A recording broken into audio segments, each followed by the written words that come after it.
Nesse segundo momento, você tem duas formas de fazer as perguntas. Além de pegar o papel com Juliana, você também pode vir aqui, se quiser expor aí a sua bela voz, ou tornar mais claro aquilo que você quiser perguntar, você também pode vir aqui para frente, e aí a gente vai dando a oportunidade para que você faça também a sua pergunta. Beleza? Então vamos lá. Eu tenho aqui já algumas perguntas, e eu gostaria de começar perguntando a André, algo que nos mandaram aqui, que diz o seguinte, a pergunta é: a teologia, o estudo da teologia, ela pode de alguma forma contribuir negativamente para o nosso crescimento espiritual? Ou seja, de alguma forma estudar a teologia, se de alguma forma eu posso ser, pode haver um enfraquecimento espiritual por conta da aplicação a esse estudo. E aí, André?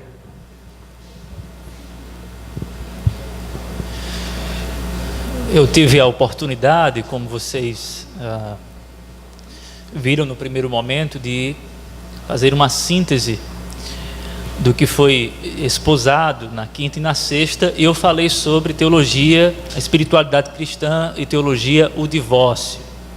Eu elenquei algumas razões do divórcio, quais as causas do divórcio.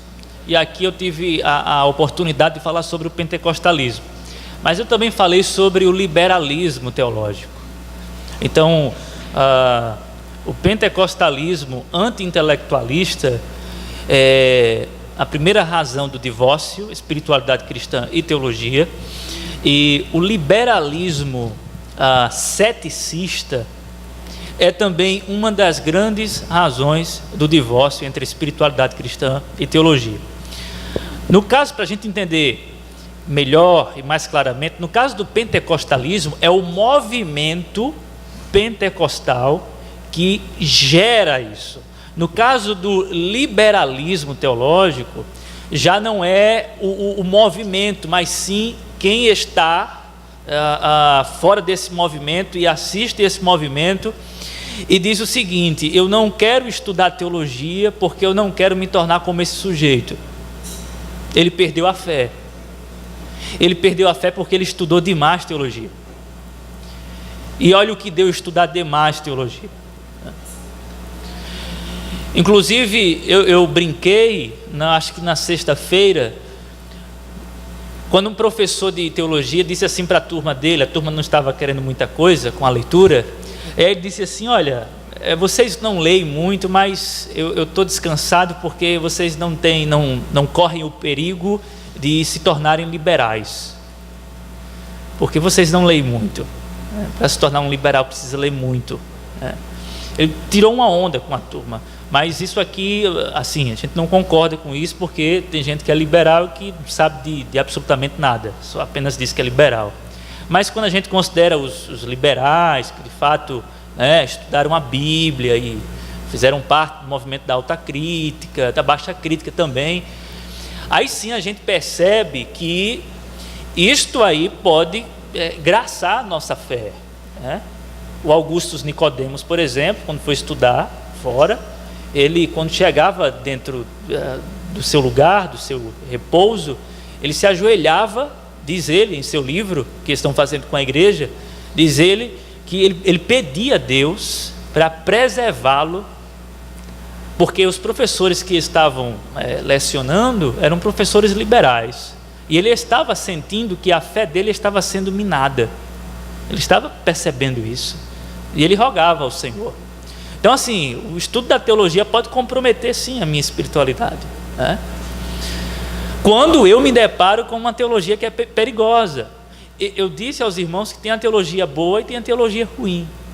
Então, se você se depara com uma teologia ruim, uma teologia que pode gerar danos, isso pode comprometer, sim, a espiritualidade cristã. Eugene Peterson, que é um dos mestres nesta área aí da espiritualidade cristã, em um de seus livros ele diz o seguinte: o seminário teológico pode ser o cemitério da fé. o seminário, né? E quem está dizendo isto é Eugene Peterson, né? Que escreveu a Bíblia Mensagem, que lê a Bíblia nas línguas originais, um estudioso.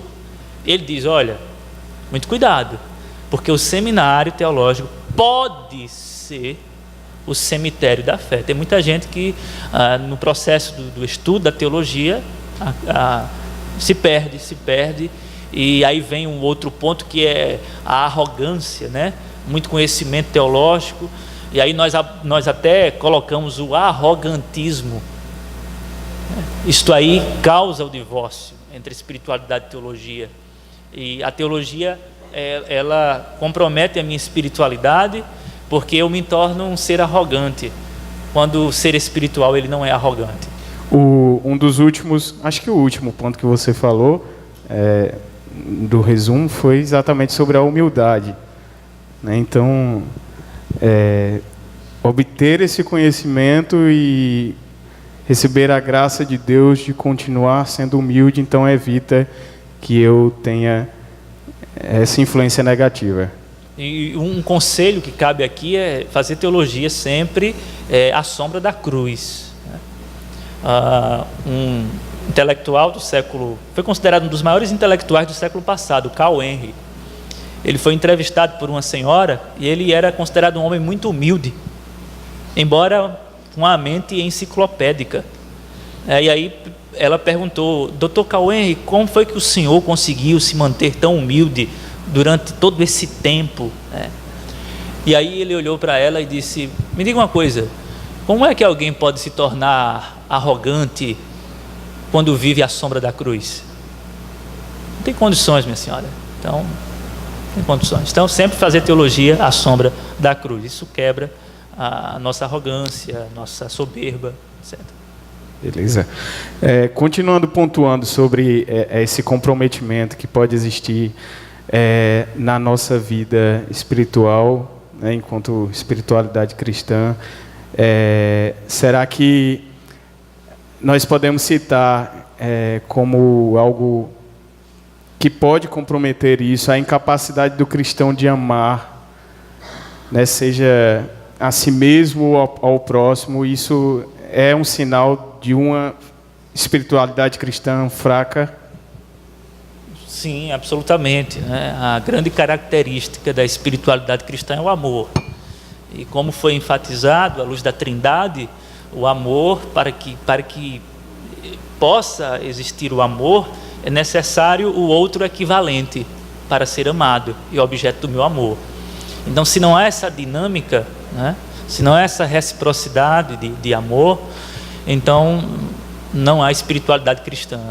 Porque espiritualidade cristã envolve comunhão, e comunhão requer amor, exige amor. Então, quem não expressa amor, quem não ama o outro, certamente está dando sinais de uma espiritualidade defasada. Pronto. Sobre essa questão da Trindade, alguém nos perguntou aqui o seguinte: se na Trindade os três são um, seria correto colocar Deus Pai, Filho e Espírito Santo nesta ordem, como se fossem uma ordem hierárquica? Existe uma hierarquia nessa ordem que foi citada? Ou... Não existe. Isso é contra a própria Trindade, contra o ser de Deus. Não existe uma hierarquia, né? Se você vai para a bênção apostólica, segundo aos Coríntios, capítulo 13, versículo 14, como é que o apóstolo Paulo começa? Que a graça do Senhor Jesus Cristo, né? O amor de Deus, ou seja, ele não começa com o Pai, ele começa com o Filho. Então ele deixa claro que não existe uma hierarquia Pai, Filho e Espírito Santo, não. Existe uma dança harmônica da Trindade e eles são equivalentes, né? Eles são equivalentes. E este amor de Deus, e Deus é amor, este amor de Deus só é de fato legítimo aos nossos olhos porque ele tem um outro equivalente para amar. certo? Ele tem um outro equivalente para amar. Então o pai tem um equivalente, que é o filho. O filho tem um equivalente, que é o pai. E assim, o espírito da mesma forma. Então não tem essa hierarquia. A doutrina da subordinação divina, que é um assunto a ser discutido também, não prega a hierarquia. O filho sendo inferior ao pai, o espírito que procede do pai e do filho sendo inferior aos dois. Não tem essa hierarquia não. Foi citado por você também, André, que a imagem de Deus, ela se revela na união do homem e da mulher, né? É uma manifestação da imagem de Deus. Tem pessoas que não viverão essa união, que não vão casar. E aí, o que nós podemos dizer sobre essas pessoas?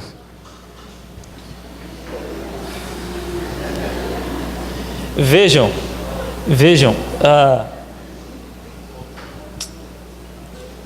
nem mesmo os que são casados hoje refletem a imagem de Deus em sua pureza. Nem mesmo os que são casados hoje refletem a imagem de Deus em sua pureza. Quando eu me reportei ao Gênesis, ali é o ideal. Então, quando a gente vê pessoas que são solteiras, etc., a gente percebe que essas pessoas que estão solteiras, que vivem dessa maneira, elas não estão vivendo o ideal de Deus. Vejam bem, não estão vivendo o ideal de Deus.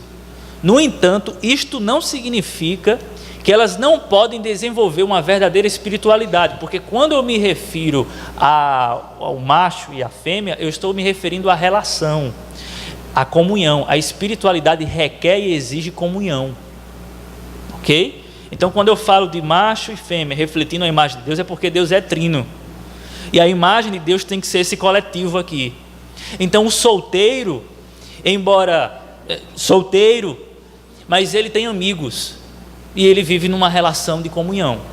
Então, não necessariamente ele tem que ser casado para manifestar a imagem de Deus. E, repito, nem mesmo os que são casados hoje, já que nós vivemos nesse espectro, nesse horizonte caído, nem mesmo os que são casados refletem a imagem de Deus em sua pureza. Bom. Então não precisa rolar essa preocupação aí dos irmãos, se vão casar ou se não vão manifestar a imagem de Deus de alguma forma. Sim, e a hipótese, né? Isso é a hipótese de que haverá no novo céu e nova terra casamento. Isso é uma posição defendida por alguns. Casamento. Então você que não vai casar aqui nessa vida, vai casar na outra.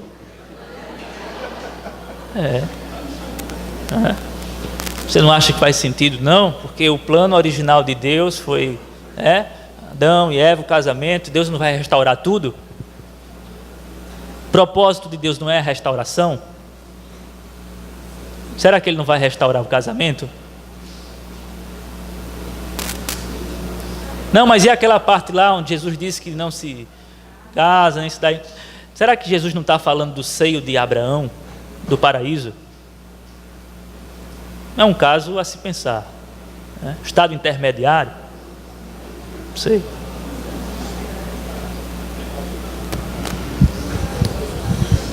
Amém.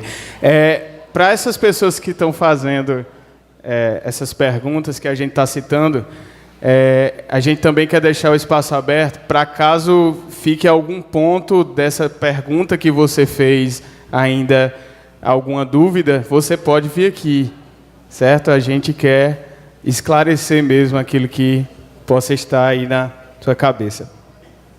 Uma questão acerca da Trindade, certo? Mais uma. Acerca da Trindade, no momento da crucificação, certo? Onde a ira de Deus foi derramada. podemos dizer que naquele momento houve uma separação da Trindade? Como é que a gente pode explicar isso?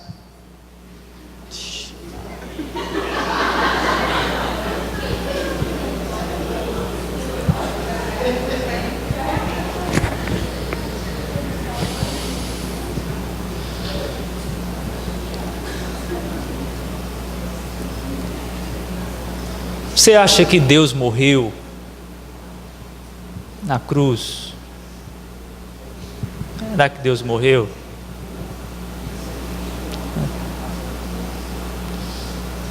Mas como separar a humanidade da divindade?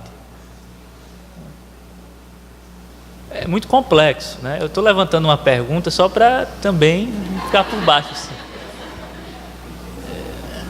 Bem, eu acredito que a ira de Deus foi derramada sobre o seu Filho, e a gente não pode perder de vista que a ira de Deus, ela não está separada do seu amor. Os atributos de Deus brilham de igual modo, principalmente na cruz do Calvário. Então, quando você vê Deus derramando a sua ira, você vê Deus derramando o seu amor. E não apenas seu amor sobre nós, mas o seu amor sobre o Filho. Porque Ele é o Salvador.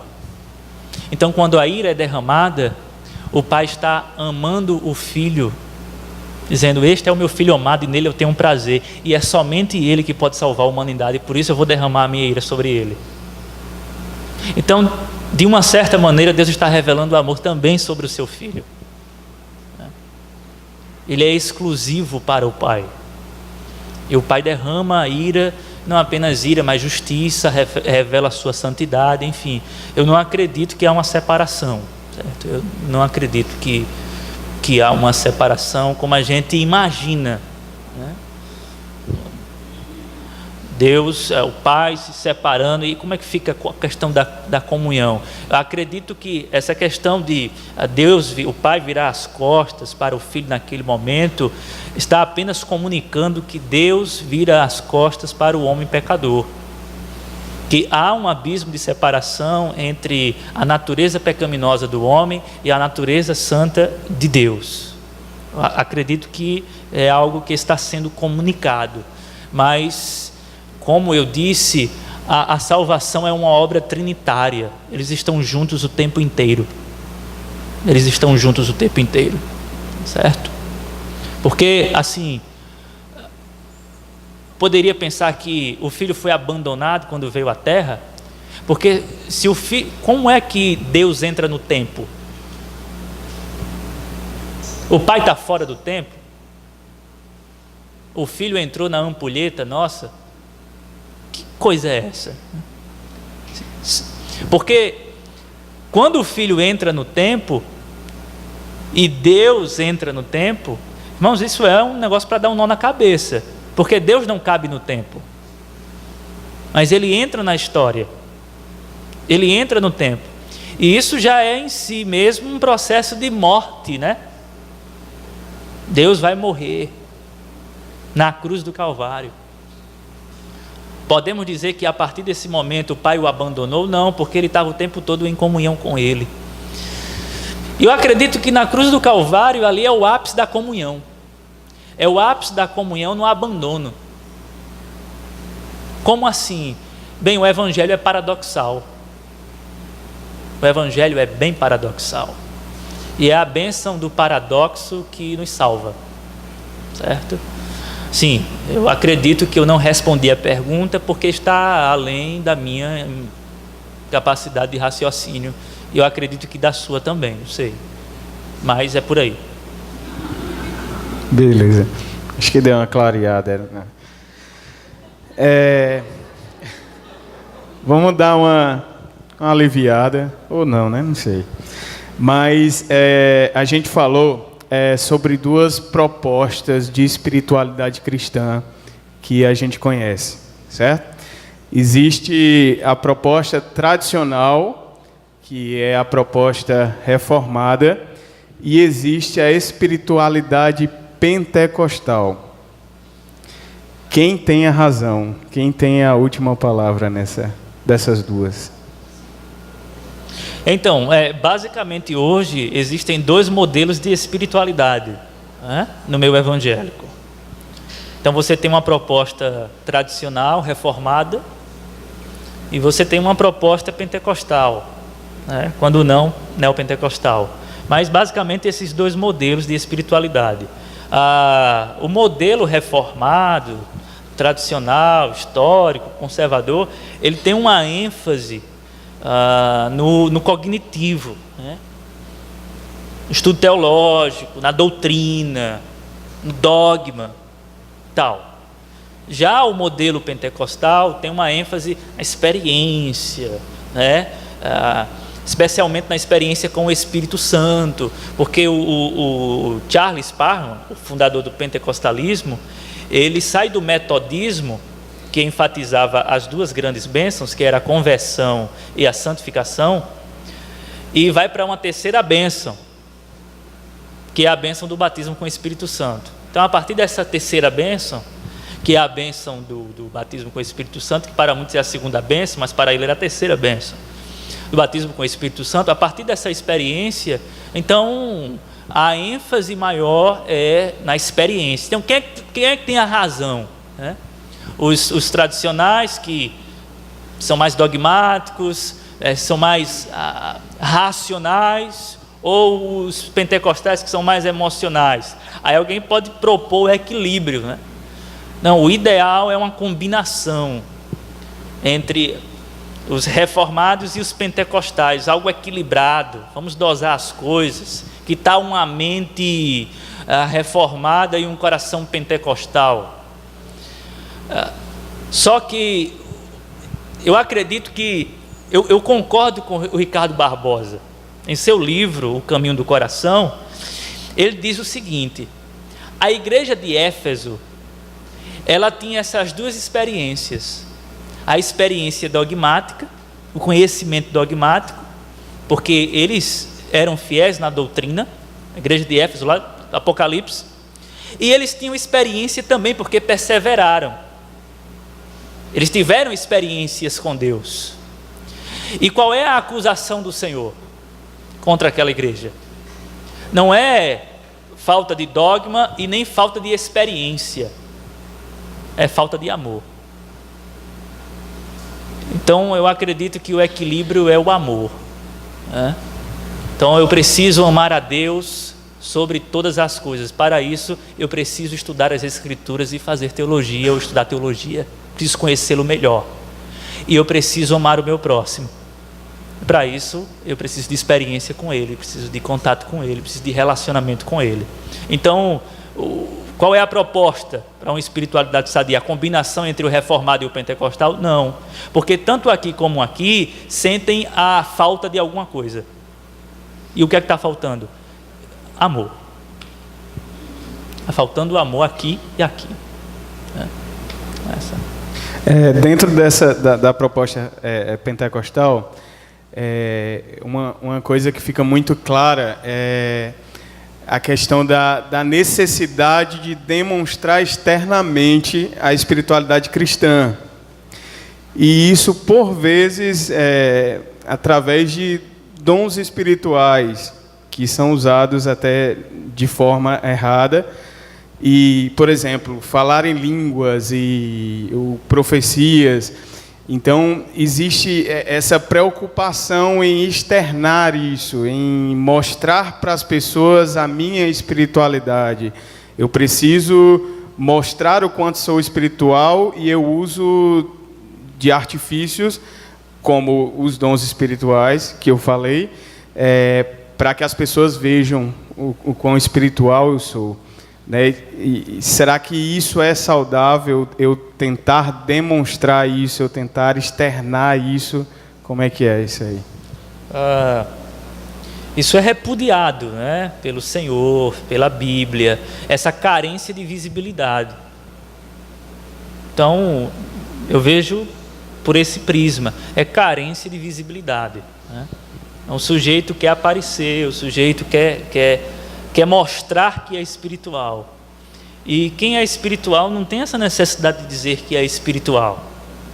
Então, Jesus, quando orienta os discípulos à prática da oração, Isto ele diz, olha, façam em secreto isso, não sejam como os fariseus. Então, boa parte do movimento pentecostal é uma versão do farisaísmo do século I, né? Só com uma cara nova, né? Com novas ênfases, mas é a mesma ideia. Então, isso não é saudável, né? Vai lá, Jonathan. Jonathan Edward. André, tu falou sobre essa questão da união da teologia e da espiritualidade cristã. E tu falou sobre a questão do divórcio que veio com o pentecostalismo. A gente tem em nosso meio um crescimento notório dos chamados evangélicos, mas em mesma medida também temos o chamado analfabetismo bíblico. Há como ser cristão, ser evangélico e eu vi, por exemplo, uma vez Heber Campos falando que todo cristão ele é um teólogo em certa medida. Há como ser um cristão e não ter esse desejo de conhecer a Deus e de estudar a sua palavra? Então, eu não arrisco dizer que há como ser um cristão sem esse desejo. Eu acredito que há medidas de desejo. Tem que ter o desejo de estar com o Senhor. Então, o crente é alguém que tem um desejo de estar com o Senhor. Agora tem as medidas, né? Acho que a parábola do semeador é muito esclarecedora. A semente caiu em boa terra, mas os frutos foram diferentes. 30, 60 e 100 por 1. Então, assim, nem todo mundo vai... não existe uma homogeneidade nisso. Não existe um padrão, todo mundo tem que ser assim, não. Tem como ser um crente e negligenciar, por exemplo, o estudo da teologia. É um crente, mas ele está comprometendo a espiritualidade dele, está perdendo alguma coisa, mas é um crente. É um crente em Cristo Jesus, mas está perdendo a oportunidade de crescer. Mas eu acredito que é um crente. Como tem muito crente que ainda não está na igreja, né? A semente do evangelho já está lá no coração, mas ainda não deu fruto. Vai dar o fruto ainda. Então, eu acredito sim que o sujeito não tem um interesse como eu tenho, como você tem, pelo estudo bíblico, e a ênfase dele é outra. Não, ele é um crente, mas ele está comprometendo a vida espiritual dele. Jamais eu irei, eu acho que a gente não tem essa atitude, a gente não tem essa visão de julgar o outro ou medir o outro a partir disso, né? Então, talvez ele tenha certas dificuldades com o estudo da teologia, por exemplo, mas isso não significa que a espiritualidade dele é menor do que a minha. Não tem um espiritômetro para medir isso, né? Para aferir isso. Não tenho como. Mas eu sei de uma coisa: ele está perdendo muita coisa boa. Você citou a vida devocional de Jonathan Edward e a aplicação dele com estudos. Citou a questão de ele dedicar 13 horas do seu dia ao estudo da palavra. E aí levantou-se aqui o questionamento de, por exemplo, quem trabalha ou estuda. Eu acho que tem um pouco daquilo que você acabou de falar também. Quem trabalha ou estuda durante o dia, tarde e noite, ou seja, quem tem muitas ocupações, pode ter uma vida espiritual saudável, tanto quanto Jonathan Edward, que dedicava 13 horas aplicado ao estudo da palavra? Sim, com certeza. A gente não pode perder de vista que Jonathan Edwards, ele, por exemplo, ele falava, a atenção dele estava voltada para o grande dia. E qual era o grande dia? O domingo. Ele passava a semana inteira se dedicando para o domingo. Ele foi chamado para pastorear. Então ele estudava muito e ele tinha tempo para isso. O chamado dele foi para isso. Agora, talvez você seja um professor numa universidade, faça uma outra coisa, tem uma outra atividade, enfim, e você com o seu trabalho está glorificando ao Senhor. Existe uma relação entre fé e trabalho, glorificar a Deus através do trabalho, e de modo algum o fato de você trabalhar muito e isto comprometer o seu tempo com o estudo teológico, por exemplo, de maneira alguma isso emite uma sentença dizendo: você não é um ser espiritual como eu porque eu tenho mais tempo para estudar a Bíblia. Não, você é um ser espiritual como eu, e você manifesta a sua espiritualidade na sua relação com os outros que lhe cercam no trabalho, no seu ambiente do trabalho. Lembrando que a nossa espiritualidade ela se desenvolve a partir desses encontros, né? A partir desse enfrentamento com o outro, muitas vezes, a partir da dificuldade que nós temos no trabalho, onde nós precisamos revelar amor e amar aquele que está nos prejudicando. Então, possa ser que alguém que não estuda teologia, que não tem tempo para estudar teologia, seja mais saudável espiritualmente do que aquele que estuda muita teologia e não ama. Mas você vive num ambiente de trabalho que é cercado de gente que quer ver você na pior, que quer derrubar você, mas você está sempre manifestando amor, amando aquela pessoa. Você é mais espiritual, no meu ponto de vista, ou melhor, a melhor colocação seria: você manifesta uma melhor espiritualidade do que este que está num gabinete teológico, estudando teologia, mas não está tendo contato com o outro para revelar amor ou manifestar amor de Deus. E aí, quanto a esse amor ao próximo, a teologia reformada, ela nos diz que a humanidade ela é dividida entre vasos de honra e de desonra.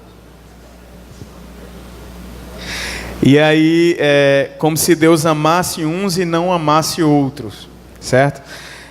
A pergunta é assim: se somos ordenados por Deus para amarmos até os nossos inimigos e orar por suas conversões, como nós podemos fazer isso, tendo em mente a ideia de que possivelmente Deus não deseja as suas salvações? Irmãos, todo mundo sabe que essa é uma pergunta bastante complicada, certo?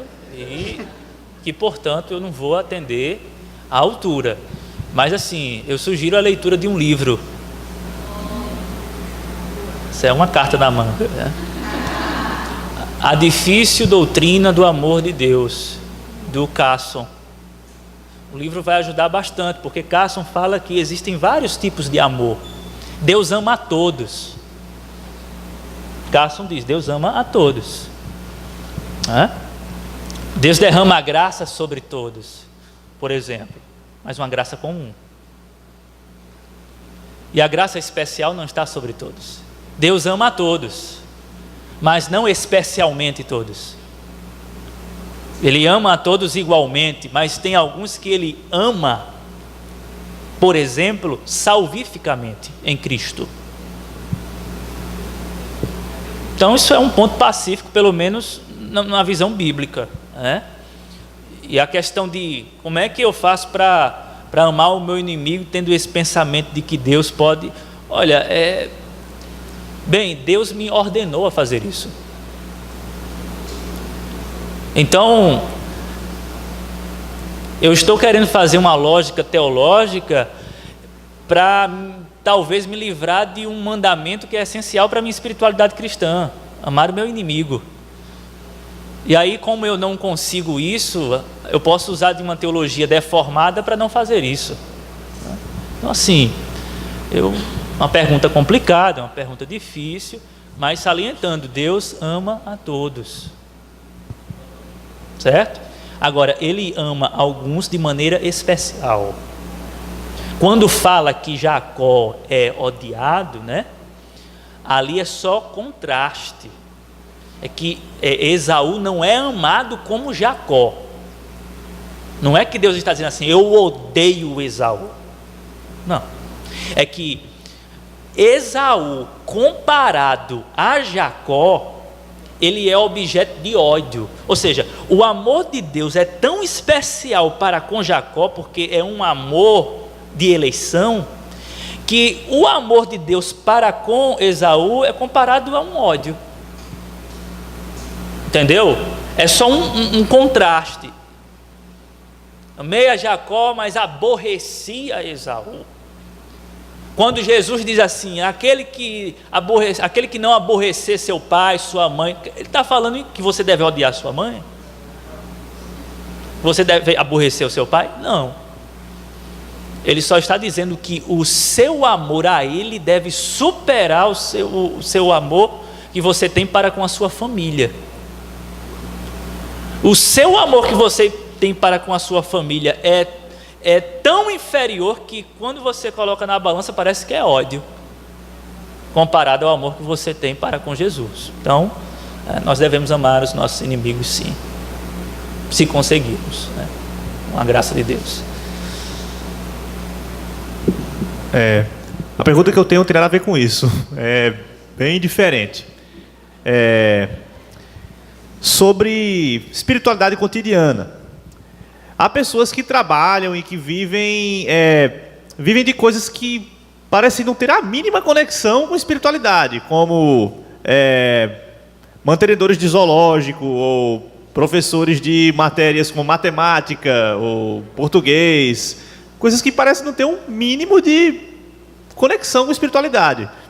E também, assim, tem pessoas que têm, como eu, interesses em hobbies que também não têm mínima conexão com esse tipo de coisa. Por exemplo, ultimamente eu desenvolvi um interesse em linguística. Na minha intuição, eu quis de alguma forma conectar espiritualidade com isso, mas não parece ter nada que possa de alguma forma me edificar espiritualmente com esses hobbies, né? Tá difícil de conseguir ter uma linearidade nessa pergunta que eu estou fazendo, mas como conseguir ver Deus em tudo, até nas coisas mais aparentemente seculares?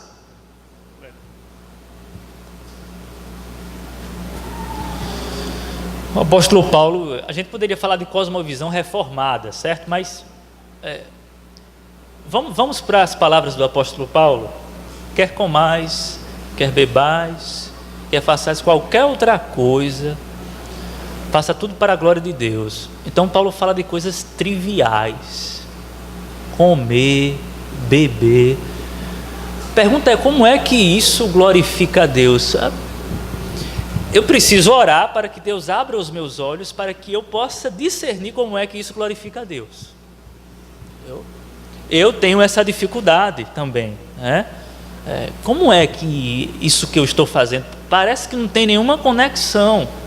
Quando a gente vai para a cosmovisão reformada, aí a gente vê Deus em tudo, porque a gente está numa cosmovisão reformada. Mas se você sai dessa cosmovisão reformada, você fica levantando essas perguntas, e são perguntas interessantes, né? Que a gente faz. Puxa, como é que Deus é glorificado nisso? E eu acredito que isso é interessante. Eu preciso orar para que Deus abra os meus olhos, para que eu veja a glória dele naquilo, porque nem sempre eu vou ser capaz de ver a glória, embora teoricamente eu diga tudo glorifica a Deus, mas na prática é outra coisa. É isso que eu acho que é isso que o irmão está querendo, né? Na teoria a gente sabe que eu vou dar aula de matemática para a glória de Deus, mas a pergunta do irmão é: como isso na prática funciona? Entendeu? Teoria é uma coisa. Eu dou aula de matemática para a glória de Deus, eu dou aula de filosofia para a glória de Deus, eu dou aula de química para a glória de Deus, eu cozinho para a glória de Deus, eu corro para a glória de Deus. Charles Spurgeon disse assim: se você tem pernas velozes, então corra para a glória de Deus. Como é correr para a glória de Deus? Então, assim, na teoria é fácil. Não, eu corro, eu jogo bola para a glória de Deus. Cuidado, jogar bola para a glória de Deus é a coisa mais difícil do mundo.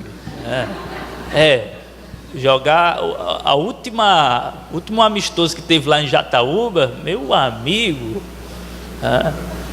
até evitei de colocar o nome da igreja no campeonato que vai ter lá. O pastor vai colocar a igreja, diz: a igreja não, coloca o teu time aí, eu jogo. Agora o nome da igreja não, porque é complicado. Jogar bola para a glória de Deus. Então, como é na prática, né? Como é que isso funciona na prática? Então, irmãos, vamos entender isso aqui. Na teoria é muito fácil. A gente já tem isso como pressuposto. Eu estudo isso para a glória de Deus. Eu trabalho nisso aqui para a glória de Deus. Mas na prática é outra coisa. Como isso funciona na prática? Então, eu me coloco numa posição aquém e digo assim, eu acho que a gente precisa orar para que Deus abra os nossos olhos para ver como é que isso de fato glorifica a Ele. Eu sei que isso glorifica a Ele, mas como é que isso glorifica a Ele? E como é a melhor forma de fazer isso para glorificar a Ele? Então essas questões devem ser levantadas por nós mesmos para Deus em oração. Amém. Respondido? Beleza. André, sobre as práticas devocionais, certo? Talvez alguns irmãos também tenham vivido a experiência de viver em um ambiente em que era mais, como é que eu posso dizer? Em que se era mais incentivado a oração, certo? Uma outra igreja, uma outra teologia em que se era mais incentivado a orar e orar e orar. E aí, de repente, a gente pode se deparar com uma outra teologia em que se leva muito em consideração o estudar a palavra de Deus e se deixa um pouco de lado essa questão da oração. E como é que a gente faz esse equilíbrio? Será que um dos dois é mais importante para que eu desenvolva essa espiritualidade cristã saudável?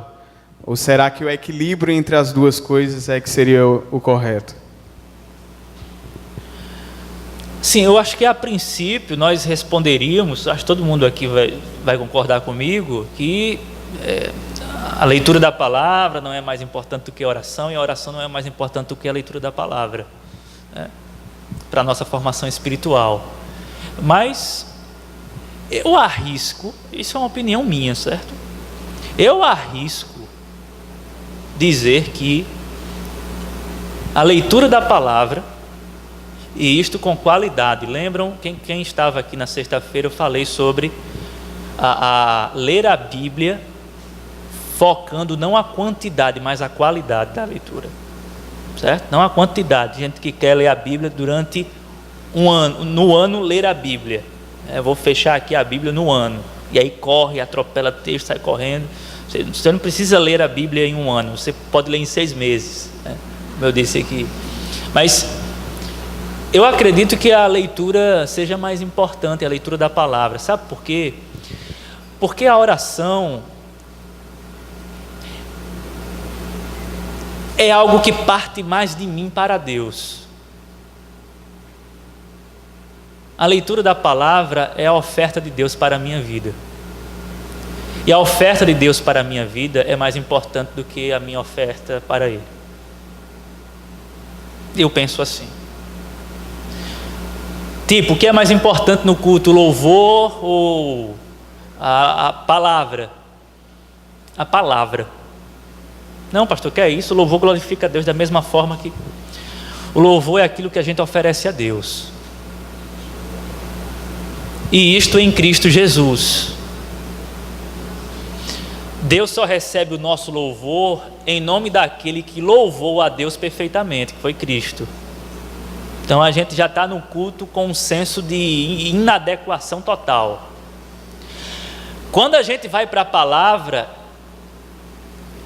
e o pregador está ministrando ali, aquilo é muito mais importante, porque é a oferta de Deus para a minha vida e aquilo é perfeito. A palavra de Deus é perfeita, a lei de Deus é perfeita e a minha oração nunca é perfeita.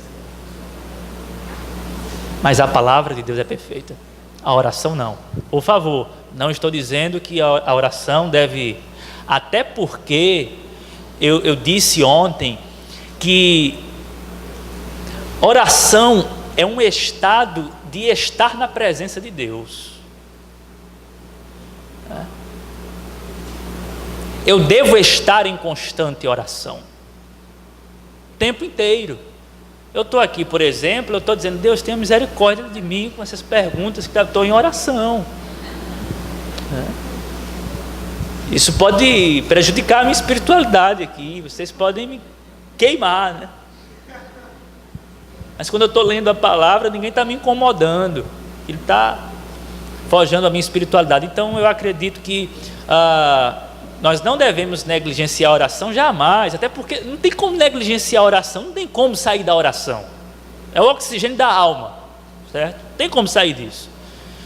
Por isso que eu acho muito mais importante a ênfase na leitura da palavra, né? A ênfase, quem é que está certo? O pentecostal que dá ênfase à oração, ou o reformado que não dá tanta ênfase na oração? Bem, é muito relativo, porque você tem pentecostal que lê a palavra de Deus e que ora, tem pentecostal que não lê, que também não ora, tem reformado que também não lê a Bíblia, que só diz que é reformado. Eu sou calvinista, mas não leu nada de Calvino. Sou reformado, eu sou presbiteriano, mas não tem nada de presbiteriano, não sabe o que é. Então isso é muito relativo, certo? Muito relativo. Mas assim, só para responder a pergunta, eu acho que a leitura da palavra é mais importante, porque é perfeito. Beleza. Você falou que a espiritualidade cristã passa pelo indivíduo, o fato de eu ser autêntico, de eu ser aquilo que eu sou, certo? Como é que isso está relacionado com o objetivo da espiritualidade cristã? Qual seja com a conformidade à imagem de Cristo? Eu acho que, não sei. Eu acredito que a pergunta é se eu vou perder a minha identidade em Cristo, algo desse tipo. Não sei se... Porque eu foquei no indivíduo, no ser eu mesmo, ser autêntico, e aí em Cristo, eu estou em Cristo, e eu estou indo, caminhando para ser a semelhança de Cristo, e eu vou me tornar como Ele. Eu acho que é isso. Bem por aí, se for por aí. É interessante essa pergunta. Existe, assim como Jesus diz assim, eu e o Pai somos um, qual é a oração que Jesus faz? Capítulo 17 de João.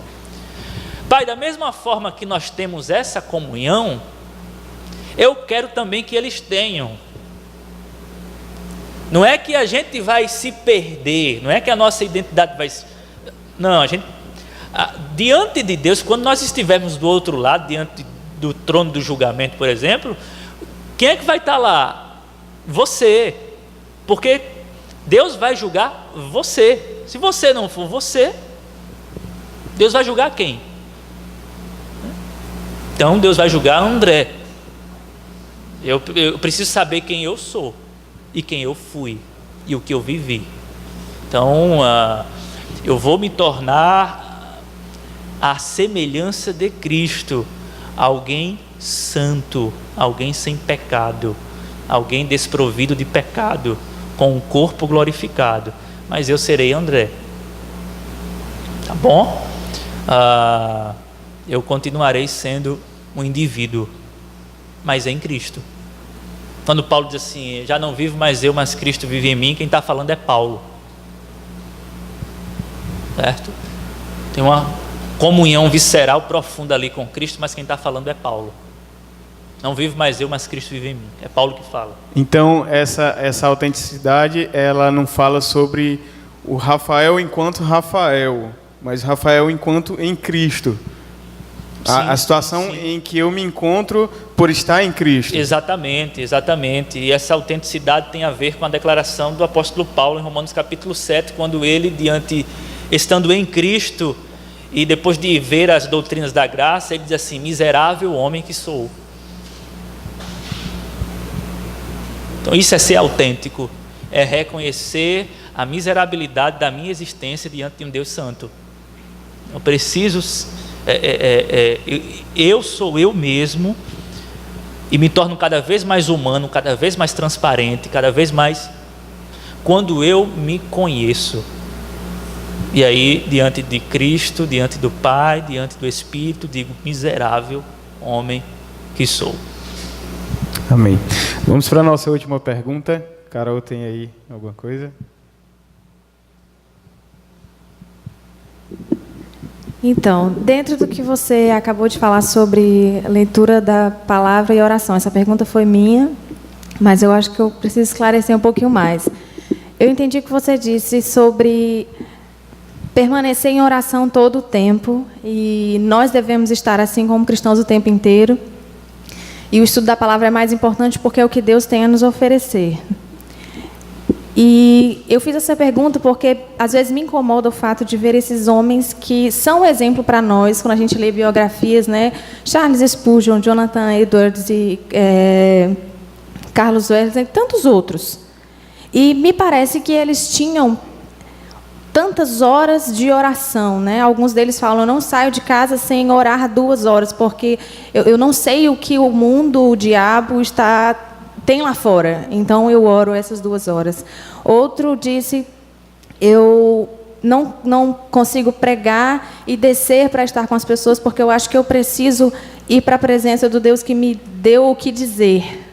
Eu preciso estar orando. E todos eles falam de muito tempo em oração, além desse tempo lendo a palavra. E é isso que eu tento entender, sabendo que nós precisamos estar sempre na presença de Deus, sim. Mas me parece que eles tinham muito tempo em oração. E outro tempo, muito tempo, estudando a palavra de Deus. Então, como que eu consigo equilibrar isso com a realidade que a gente vive hoje? É a nossa correria que nos tira disso? Ou será que essas horas só orando não são tão necessárias porque nós estamos em oração o tempo inteiro, sabe? Eu às vezes, quero mais disso para mim, e é tão difícil fazer isso, né? E eu acho que isso é uma necessidade, e, ao mesmo tempo, é tão difícil viver isso hoje. Isso é realmente uma necessidade, porque eles faziam isso, eles eram homens de Deus, tinham mais tempo, sim, mas eu acho que eu podia tirar 2 horas de um filme e passar 2 horas orando. Seria isso necessário? Ou eu posso estar assistindo um filme em oração, em comunhão com os irmãos em oração, entendeu? Deu para entender mais ou menos? C.S. Lewis já dizia que os santos do passado passavam horas em oração, e essas horas eram como se fossem minutos. Nós passamos minutos em oração, e esses minutos como se fossem horas, né? E de fato a gente vive, como colocou Leonard Ravenhill, na UTI da oração. A gente está numa situação complicada. E é necessário, sim, essa ênfase na prática da oração, no exercício da oração. Eu acredito que esse tempo que esses homens reservavam, eles reservavam mais para aprofundar o conhecimento na glória de Deus. Porque eles já estavam na presença de Deus em oração, e todos eles sabiam disso, mas eles queriam aprofundar mais isso. Eles queriam desfrutar melhor dessa presença, desse Deus que se conjuga à minha existência, que não vai embora, que está o tempo todo comigo, mas que, para que eu o perceba, eu preciso gastar tempo a sós com Deus. Eu contei uma ilustração aqui ontem de um jovem, um aprendiz que queria aprender a orar, e ele foi até um mosteiro, bateu a porta, o abade, o mestre de oração, perguntou o que ele queria. Ele disse: eu quero aprender a orar. O mestre de oração o recebeu em seu convívio, e para onde o mestre ia, aquele menino ia, anotando as orações que o abade fazia, e passou ali 1 semana, 2 semanas, e foi copiando tudo, as palavras e tal. Aí no final daquele mini curso, né, daquela experiência no mosteiro, o aprendiz perguntou ao abade: olha, eu já anotei tudo direitinho, copiei as palavras que você usou, prestei atenção em tudo, na sua vida espiritual, como é que você fala com Deus. Me diga uma coisa, se eu orar dessa maneira aqui, significa dizer que Deus vai ficar mais perto de mim? Aí o abade disse assim para o menino: me responda uma coisa, se você orar a noite inteira para que o sol nasça, significa que o sol vai nascer porque você orou a noite inteira? Aí o menino disse: não. Logo a ficha caiu. Então você está dizendo que não adianta orar, é isso? Disse: não, não estou dizendo isso. Eu só estou dizendo que o sol vai nascer independente de você orar ou não. Agora, se você sair cedinho, na madrugada, você vai ver o sol nascer. E essa é a diferença. O sol vai nascer independente de você orar ou não. Agora, você quer ver o sol nascer? Saia cedinho. Assim é a oração. Deus está o tempo todo com você, meu filho. Se você orar, Deus não vai ficar mais perto de você, não. Deus já está perto de você. Agora, se você dedicar mais tempo à oração, é como se você saísse mais cedo para ver o sol nascer. Ou seja, Deus abre os seus olhos para que você veja que Ele está com você. Então, eu acredito que esses homens queriam muito mais do que proteção, tipo, eu vou ter um dia pela frente, Senhor, me proteja. Porque na verdade o que nos protege não é a nossa oração, mas a intercessão do sumo sacerdote Cristo Jesus.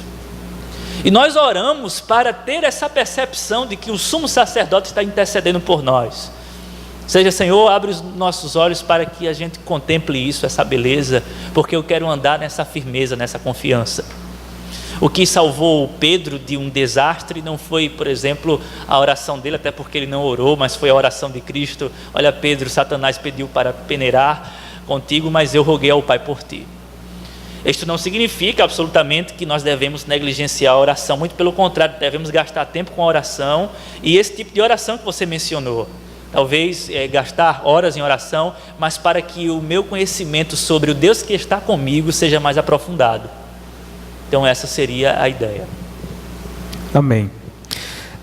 Nós chegamos ao final e fica o nosso sentimento de gratidão a Deus por termos André aqui, entre outros homens que têm se dedicado ao estudo da palavra, e por termos esse momento aqui em que podemos aprofundar o nosso conhecimento e trabalhar questões tão práticas para o nosso crescimento espiritual. Então nós somos muito gratos a Deus por esse tempo que tivemos aqui, e vamos orar ao Senhor agradecendo por esse tempo. Vamos ficar de pé?